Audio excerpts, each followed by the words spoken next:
Hi guys, this is Dr. Mahindra J of Forensic Medicine Toxicology faculty from Arrow. Here, welcome you for the discussion of recall questions of Forensic Medicine Toxicology, which were asked in INI CET November 2024. Usually, we get around 7 to 8 questions in INI CET examination, but this time it was very less. It's hardly 5 questions were there. But anyway, we'll try to discuss the questions. We'll try to learn the concepts about in the topics which were asked. Right, so we'll start with the first question. In the first question, you can notice that it was asked in blast injuries, and this was second time it was asked in INST examination. Earlier, we got this same question of secondary blast injury earlier.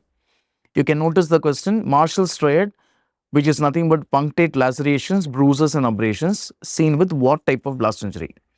These are all due to flying particles, flying projectiles, and this is belonging to the type secondary blast injury. Now, this is about air blast. When you talk about air blast, you can notice that there are 4 products produced from air blast. One is blast wave, which starts from the site of explosion. It spreads concentrically outside, right? It can produce injury. The second one is flying missiles and flying particles, right? Flying missiles, flying projectiles, sharpness and all. The terrorists might implant screws, nails into the bomb so that when the bomb is getting exploded, these things will fly and injure more people. Right, and remember the third one, that is wind or victim displacement. Due to the energy, the victim will be displaced. The person can fall on any stationary object or something, the person can get injury.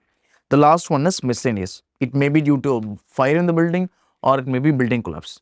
So when you remember these four products in sequence, we'll be able to identify the injuries easily. You can notice that the first one, that is blast wave, the injuries produced are called as primary blast injury. The second one is flying projectiles.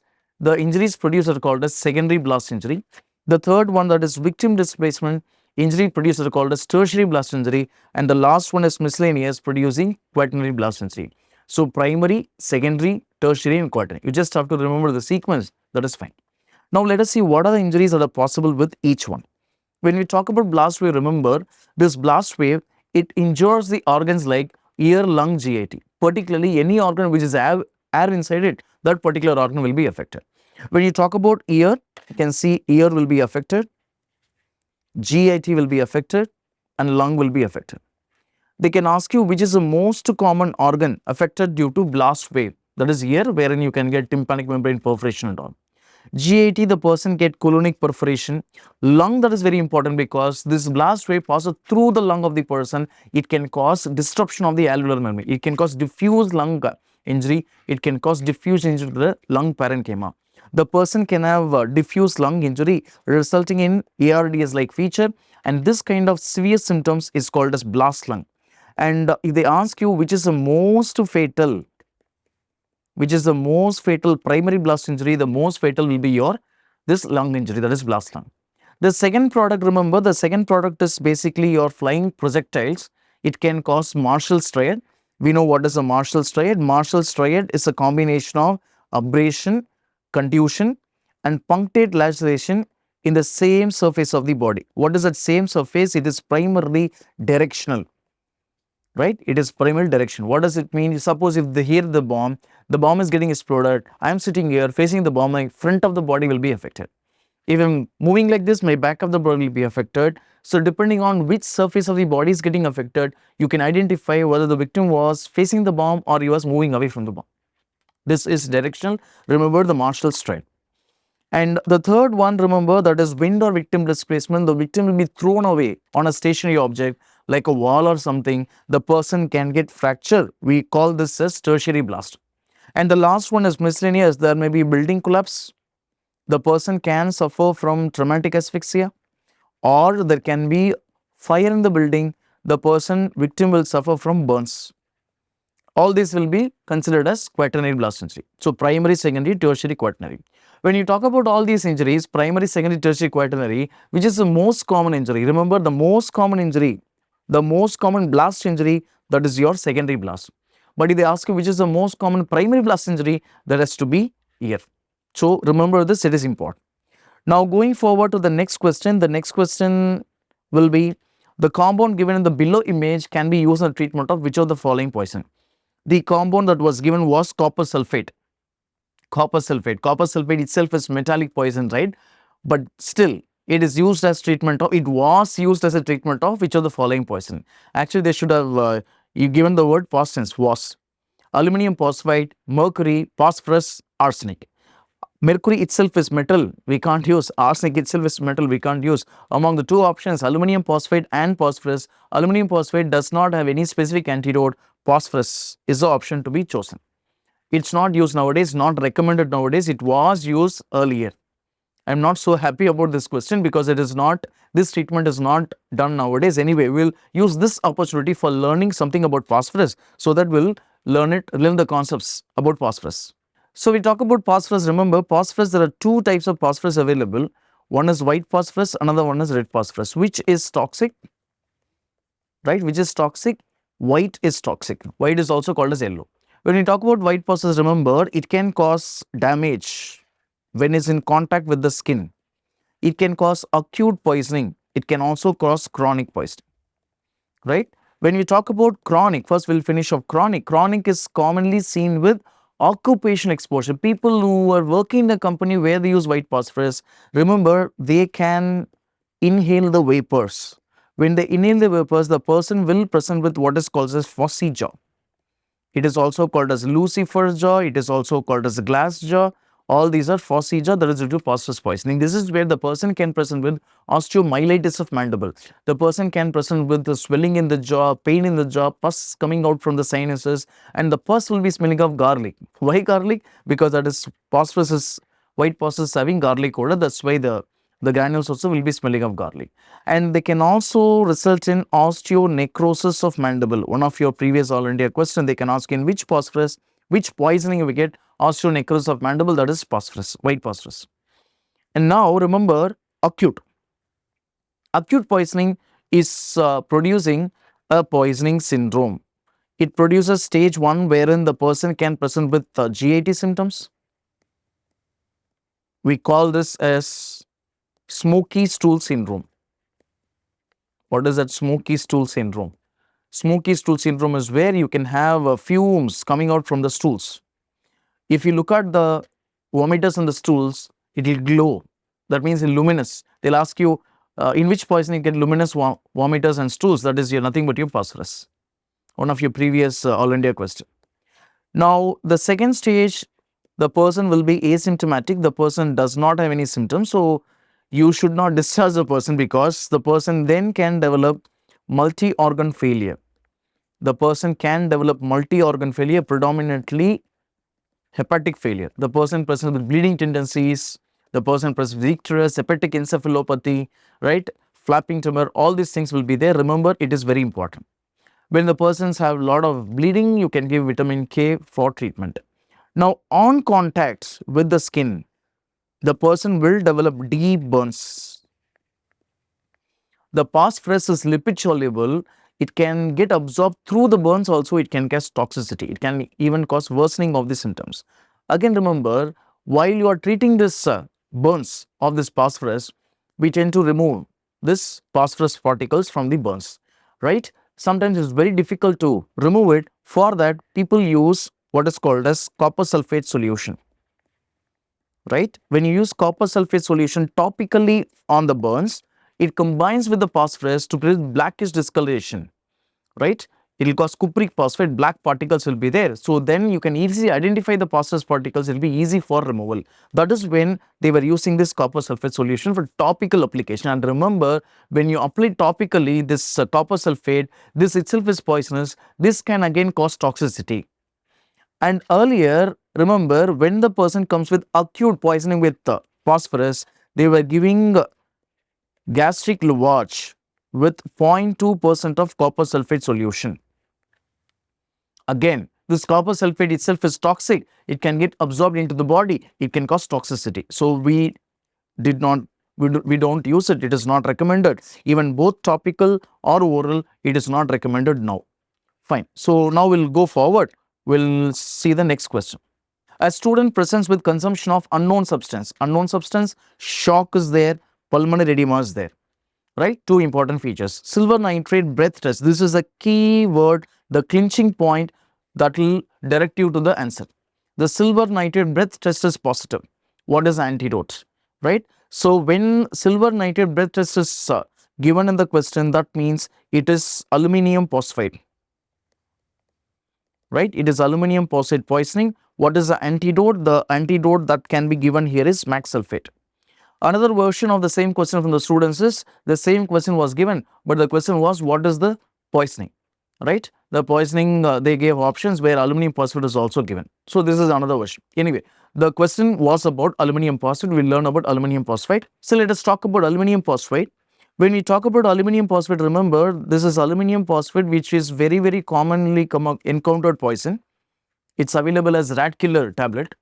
It is very common in North India, right? And it is available in the form of tablets. We call it as quick phos, Cellphos, Alphos, basically phosphine, phosphorus, right? Now you see, this is coming in the form of tablets. One tablet will be having 3 grams of aluminum phosphide. Now when a person consumes this, whenever the person is consuming it, what happens is, it enters into the stomach, where it comes into contact with hydrochloric acid, or whenever it combines with moisture, it liberates phosphine gas. You know, phosphine gas is highly toxic, right? 1 gram of phosphine gas is liberated. It is highly toxic.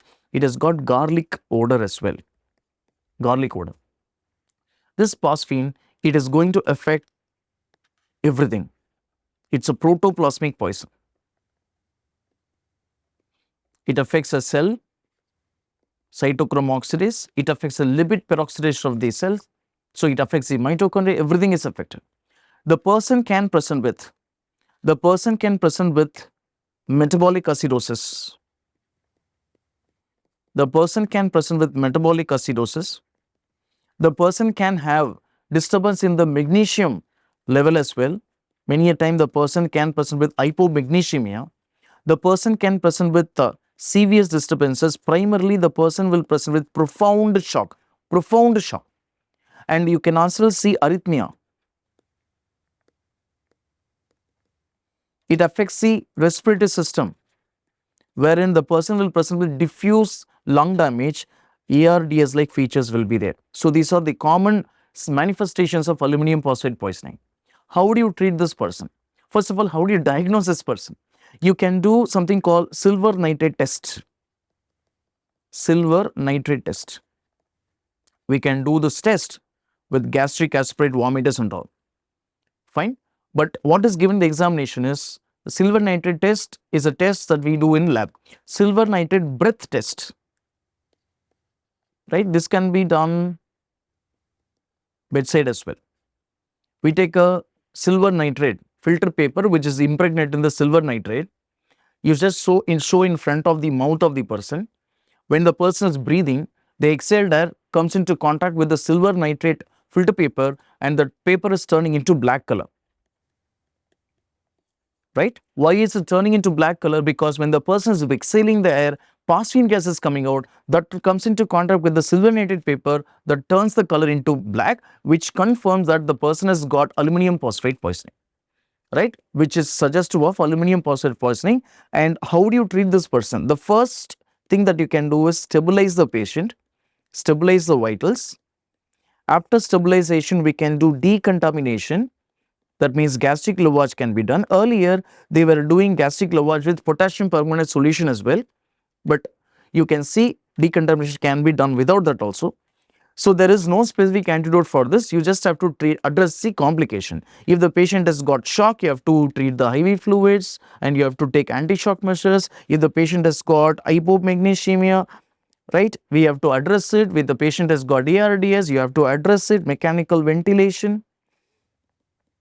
If the patient has got arrhythmia, we have to address it, anti-arrhythmic measures. So all these treatments should be done when the patient has come with aluminum phosphide poisoning, one of the very important poison, very common poison that we come across.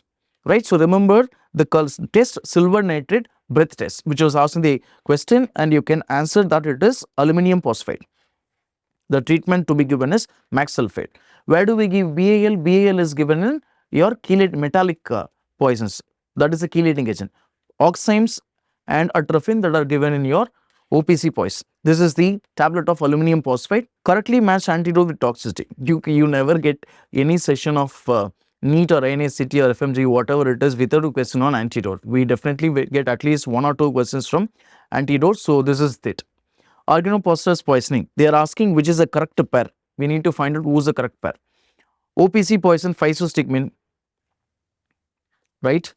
Atropine, L-carnitine, benzodiazepine, flumazenil, yes, arsenic desferrioxamine, wrong, right? So let us have a discussion on the antidotes. We'll just quickly revise what are the antidotes. Arsenic, remember, we can give BAL or DMSA. Anyone we can give. DMS is oximer. BAL, they can give you the chemical name as well, that is dimercaprol. Remember, dimercaprol. Last examination, NEET examination, you got one question where BAL is contraindicated. Where do we avoid this BAL? Remember, it is avoided in organic mercury. It is avoided in organic mercury. It is avoided in iron poisoning. It is also avoided in cadmium poisoning. Remember this contraindication of BAL. That was asked last NEET examination. It may also be expected the next time. Copper. Copper, we give D-penicillamine. Iron, desferrioxamine, one of the very commonly asked question. Lead poisoning, we give EDTA. Mercury, remember, mercury poisoning is where we can give DMSA or BAL. But BAL cannot be given in organic mercury. Organic mercury causes which manifestation? That is Minimator disease. Remember, Minimator disease is one common disease that we get due to that organic mercury. Right? Common question. Cocaine, amyl nitrate.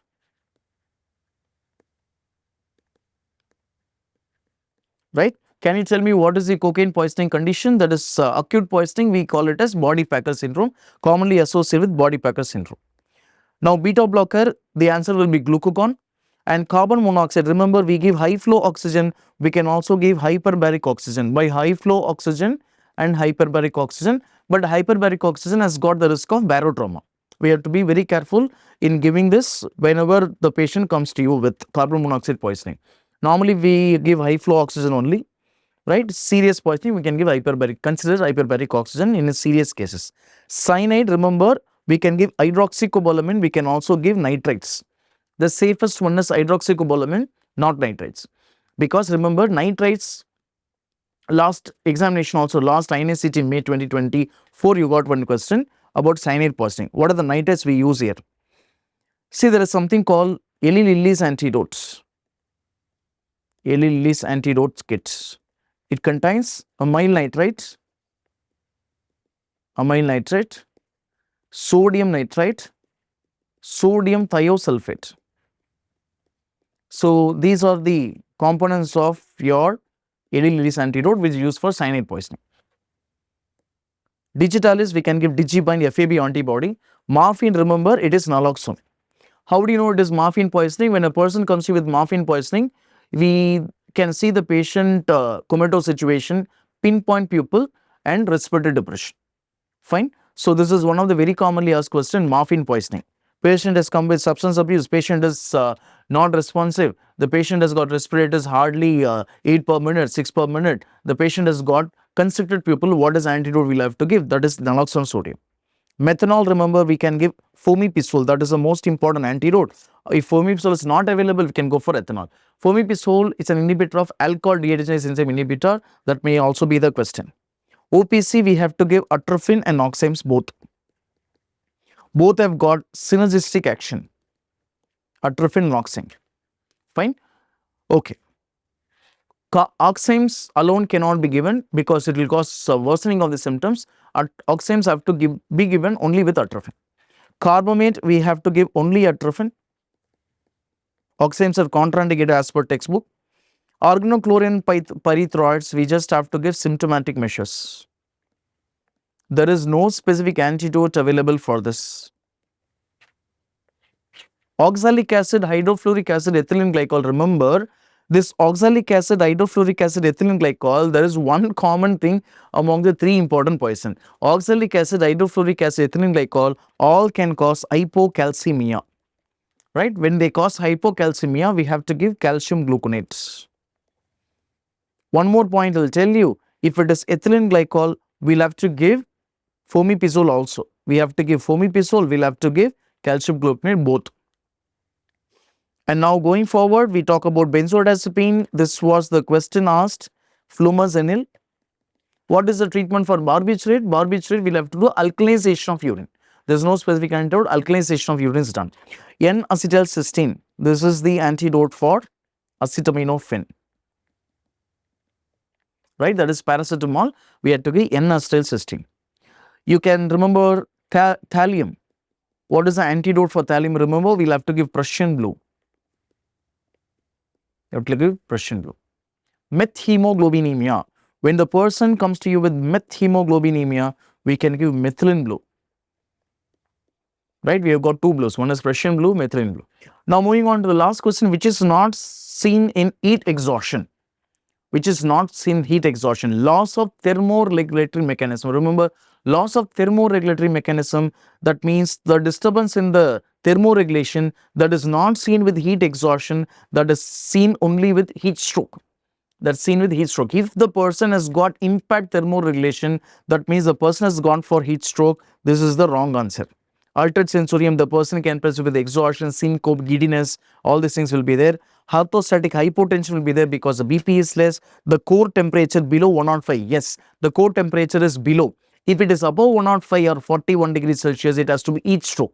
Here it is below that. This is also right, this is also right, but thermoregulatory function will be intact in the case of heat exhaustion. Remember, you have to differentiate between heat stroke and heat exhaustion. When you talk about heat stroke, heat exhaustion. Heat exhaustion is primarily due to loss of sodium, loss of water depletion, sodium depletion. Now here, the person will be having intact thermoregulation. His hypothalamus is working fine. Intact thermoregulation. The person has got loss of water, the person has got lot of loss of water. That means when the person will be having cerebral hypoperfusion. When the person is having cerebral hypoperfusion, the person can present with giddiness. The person can present with dizziness, syncope. The person can present with tachycardia. All these things will be there. But look at the skin will be moist. Right? The skin will be moist. And now, when you look at this temperature will be less than 105 degree Fahrenheit. Right? The person will be having syncope and all. That's why you can see heat syncope here. But what is heat stroke? When we talk about heat stroke, this is when your thermoregulation is gone. The person will be having impaired thermoregulation. When the person is having impaired thermoregulation, gradually your body core temperature rises. The body core temperature rises more than 40.5 degrees Celsius or 105 degree Fahrenheit. This is when the person can present with tachycardia. The person can present with tachypnea. The person can present with dry skin. That is most important, where in heat stroke, you don't find moist skin, you see dry skin. The skin is so dry, you look at the sweating. When you look at the sweating, remember the sweating is usually absent. Sweating is usually absent. When I say usually, there can be exception also. In classical heat stroke, the sweating is usually absent. There is something else called exertional heat stroke where there can be diaphoresis also. But in classical heat stroke, it is completely absent. This is a fatal condition, the person can die. This is a fatal condition, the person can die. But remember, when the person dies, during autopsy, what are you supposed to look for? You have to look for increased rectal temperature at the time of, after death during autopsy, and you are supposed to look for something called post-mortem caloricity. Why post-mortem caloricity? PMC means post-mortem caloricity. Why are you supposed to look for PMC? Remember, at the time of death, the body core temperature is so high. So after death, you are looking for post-mortem caloricity. Remember, this is an important condition. And heat-related syndrome is one area where you can get a lot of questions. Heat stroke is very important area. This time they ask heat exhaustion. Right? Remember, in a heat exhaustion, there is no loss in the control. Control is there. Heat regulation in the body is normal. That is why the temperature, body temperature is not so much increased. Whereas in heat stroke, the thermoregulation is gone, the body temperature is so high, and post-mortem caloricity is also there. and heat exhaustion, moist skin is there, whereas the skin is so dry in the case of heat stroke. So remember, it is so important. Now your answer will be loss of thermoregulatory mechanism. Right, BP is less, the person can be having orthostatic hypotension, altersensorium, everything is else, everything is right. Okay, so these are the questions that we discussed, we got from the INI CET November 2024. So learn the topics, learn the concepts, so that it will be useful for the subsequent examination. All the very best. Thank you so much.